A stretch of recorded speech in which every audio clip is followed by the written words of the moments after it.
Picture this, you're walking home from school and it's a snowy day outside. You walk into your warm, fuzzy house, grab a blanket and put on your favorite TV show. For the next 42 minutes, your entire focus is spent on your favorite TV show because that's what you've been looking forward to the entire week. After the 42 minutes, the episode ends and all you can do is fantasize and get more and more excited about the episode that's coming out next week. That feeling, that excitement behind a TV show is now all gone. It is all gone, sweetheart. It's gone. But ladies and gentlemen, why is that? Why are most TV shows failing now? I mean, shouldn't we be innovating as time goes on because we have more money, we have better digital equipment, we have better editing? Why are we going up? And instead, why are we going that way? So ladies and gentlemen, today, let's find the answer to that. Let's decide if we're just getting older so we're not looking at TV shows the same, or is it actually maybe the production team's fault and the shows themselves, their quality is actually getting worse and that's why they're falling off.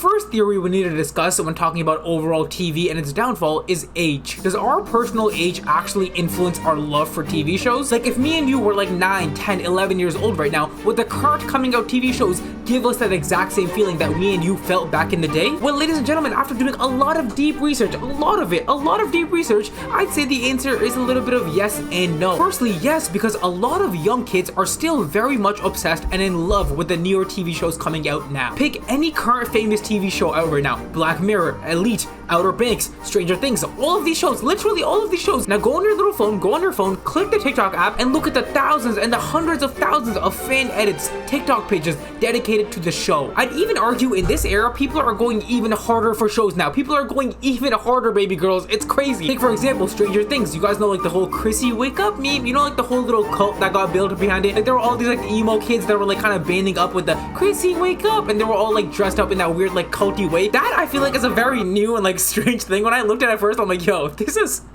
weird. But it kind of just shows you guys that there still is a very big cult following and people still clearly love these new shows. But I'm not gonna lie, me personally, I think it's a little bit weird. Like just like you like what? You want to make your whole personality a person? Okay, I guess. I think it's definitely a little bit weird if you're like a middle school kid. But maybe let's not dress like him, look like him, marry his mother, marry his father, marry his life, marry his dog. Like maybe let's chill, okay, let's chill. But no, at this point, I know you're probably thinking, okay, Kosher, the video's done, you answered your own question. Clearly, people still love TV shows and they're still very much thriving, right? Absolutely not. No, absolutely not. Let me tell you one big important difference that you're missing right now about TV shows and overall longer form media. People's attention span. So while me and you did just come to the conclusion and say that a lot of younger people still love the new shows, it's also still very much safe to say that for everyone, for everybody, it's much harder for them to watch TV shows because of their length. As you all know, typical TV shows are around 40 minutes to 1 hour long. And let me tell you, in this current era, this is an impossible time to stick to a video. Impossible time. Obviously, I'm so happy most of you can watch all of my videos even when they're 20-30 minutes long. I love you all so much for that. Mwah, I love you. But typically when it comes towards media and they start hitting the 40 minutes, the 1 hour long, you can clearly see viewership kind of starts to like trickle down if they really don't love the show. And that's because now everything is so short form and fast. TikTok fast, Instagram Reels fast, YouTube Shorts fast. Oh, see, Andrew Tate comes in, boom, boom, boom. Matrix. There's a girl dancing on the video. Renegade. Everything is. So obviously this makes it way harder for longer form content like TV shows to thrive.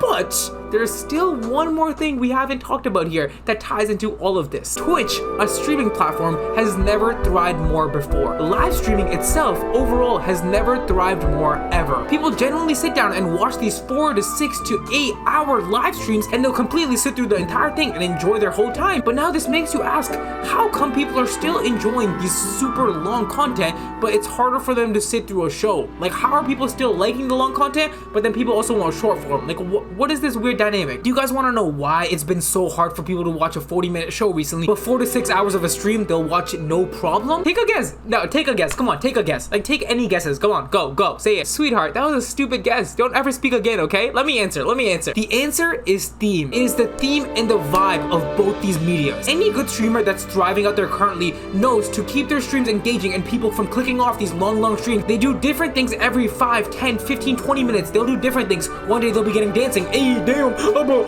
Second day, they'll be raising someone up. Third day, they'll be doing some motivational speech. And guys, you know, you can make it, boom, boom, boom. So in a way, sure, it's a 4-hour stream, but you're getting so many different elements, something you do not get from a TV show. With TV shows, the entire 40 minutes is one general dynamic. The TV show does not shift from this at all. A show about lawyers will always be based around law for the entire 40 minutes. A show based on romance is always gonna be based on romance for the entire 40 minutes. Sure, there's like side plots here and there, but the overall gist of it remains the same. While in longer form content that's currently thriving like streaming, it's always switching up. Every 20 minutes you're gaming this, which keeps you engaged. So now when summarizing this whole age topic and if our age actually influences our love for a show, I would say no, younger people are still clearly enjoying and thriving on these new shows. But as an overall perspective, I would say TV shows are dying because of the general theme. I'm not gonna lie, I'm kind of spinning a little bit, right? Like, I'm gonna do this. I do this.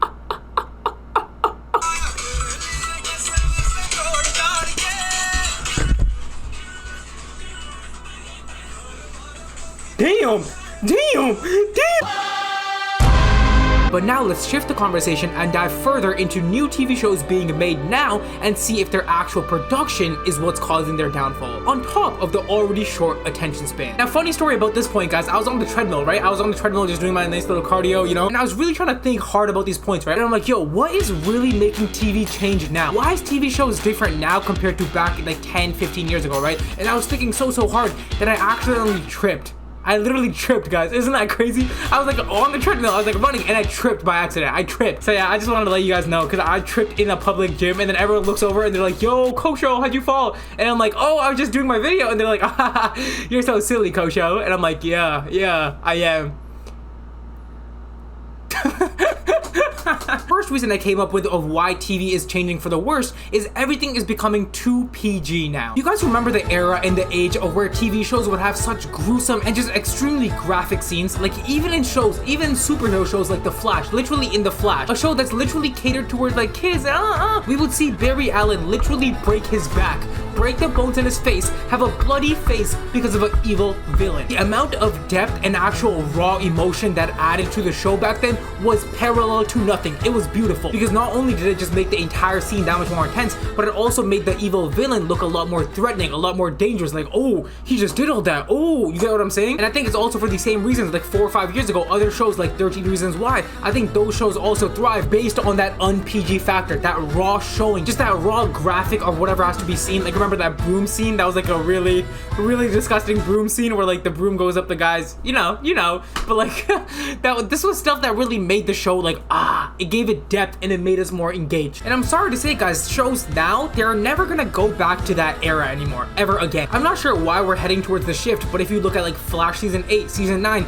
they have never even steered close to that amount of graphic ever again. We never see any of that. Now it's generally just throwing lightning bolts at each other. Oh, you got hurt, he goes flying back, but you don't see like any genuine damage or any hurts. Sure, I might be wrong about a couple shows here and there, but I'd like to assume that most of the mainstream shows now are really staying away from that, which just takes away from that deep intensity so many people crave, and that's one of the main reasons TV shows are failing now. But yeah, if you guys actually know why this is happening, because generally I don't, I feel like maybe is it because like sponsorships? Maybe like bigger companies are like telling them to do it so they can sponsor them maybe? Because like why would we go PG? Like I would assume they want to cater more towards kids, but if you want to cater so heavily towards kids, then your bigger audience, your older audience that still definitely exists, now you're cutting them off too. So like why cut this off? Like what, can you not like find like maybe a balance or something? Like I don't know. Now the second point we can kind of talk about of why TV shows are being so much more worsely produced is everything has basically been done. I know it's kind of like a lame, kind of a cheating reason where it's like, oh, okay, everything's been done. Like it's kind of a sad answer, but if you look at generally really popular shows that have come along recently, it's because they've been so uniquely different from the rest, like very different. Why do you guys think shows like Squid Game completely took over? Because that genre was never really tapped into. So when someone really went in there and really tapped that full potential out of it and showed that uniquity that's all there, oh yeah, baby girl, we on. So yeah, putting that point aside, I'd say most shows nowadays aren't really doing much innovation. Like how many more times are we gonna see a TV show casted in high school? Oh, this girl loves this guy, and then there's some cheating scandal.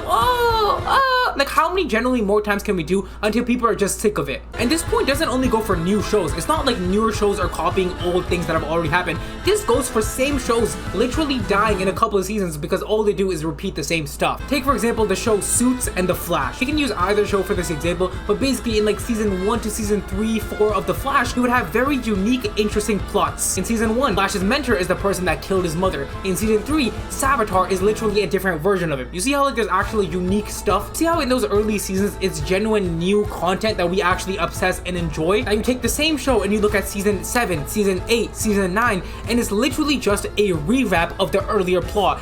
Oh, it's that guy, it's that speedster, but he was that. Oh my god. Oh. Guys, the last episode of season 9 was so horrible because there was zero unpredictability. Nothing was unpredictable. I knew everything was gonna happen the same way it happened. Where's the cool plot twist? Where's the cool, that's actually his identity, and then he actually did this in this timeline? Where's any of that cool stuff, guys? These show directors think they can just copy what worked in the past seasons, and which is why they fall off now. Show Suits had a really big fan base, but people died off very, very fast because all they did is copy the exact same type of cases, the exact same type of drama, the exact same type of everything. So I'm not gonna lie, if you're a show director out there, you really have to figure out and like really go and think very hard, how can I make myself genuinely different? Because you can have the best highly edited show ever, the best actors, the best everything in it, but if the show doesn't have that unique factor, it will not reach those higher levels of popularity that you want it to. It just won't. And a lot of directors simply do not have that mindset, which is why TV shows are literally just the same ideas over and over and over. मुझे नहीं करना मैंने बोला था मुझे नहीं करना तुम क्यों कर रहे हो हाँ कहाँ गए मुझे नहीं करनी इसके साथ शादी मुझे नहीं करनी शादी मैंने बोला था मुझे नहीं करनी शादी मामा मुझे नहीं करनी थी उसके साथ वो बहुत मोटी है मुझे नहीं चाहिए यार मुझे नहीं करनी थी लेकिन मेरी बात कभी नहीं सुनती. Now this third reason actually ties into the last reason we talked about because we just talked about how things have to be unique and different, but the one other really important factor that a lot of TV shows aren't having anymore is unpredictability. What if I told you there was still a market of fantastic 10 out of 10 TV shows out there, and that market, ladies and gentlemen, is Korean television. Korean television. Whether it's Alice in Borderland, Squid Game, All of Us Are Dead. All three of these shows, I've watched all of them completely, fully through, and they're complete masterpieces. And the reason behind this is the unpredictability behind every single show. Do you guys remember the first time you watched Squid Game and they were doing like the red light, green light, and there was all this emotion behind it? Oh, it's just a fun little game for some money, boom, boom, boom. And then someone literally got shot by a sniper, head blank. And then slowly you can see like the emotions start to change. Everything became a lot more dark, sinister, that unpredictable factor. No one expected the girl to just get shot and die right there. You literally need this to keep people on their toes and more engaged. Most mainstream TV shows now, like most Netflix's, most like big shows now, do not have this factor at all. So all you American TV producers out there, you gotta go talk to the Koreans, talk to them, see how they make this unpredictable factor really shine and keep us on our toes, keep us more engaged, because I truly think bringing this back will single-handedly revive TV shows. So ladies and gentlemen, now you know, TV shows are indeed failing because of a gap of innovation. In the beginning of the video, I actually thought it might have something to do with age and us just getting older, but like we talked about, there's still fantastic shows out there like Squid Game, all of that, where people of all ages are completely hooked and obsessed, literally just because they're on a different level of innovation, unpredictability, storytelling that we simply just haven't caught up to yet. So let's catch up to that before we all go down, okay? Quickly. Besides that, I'm out of here, baby girls. I love all of you. Thank you so much for watching the entire way through, because obviously you did, right? Oh yeah. And make sure you go in the comments and also tell me your personal reasons of why you think TV shows are failing, because I feel like a lot of people have different opinions on that. So let's discuss that, and I will see you guys next time. Make sure you subscribe. I love you.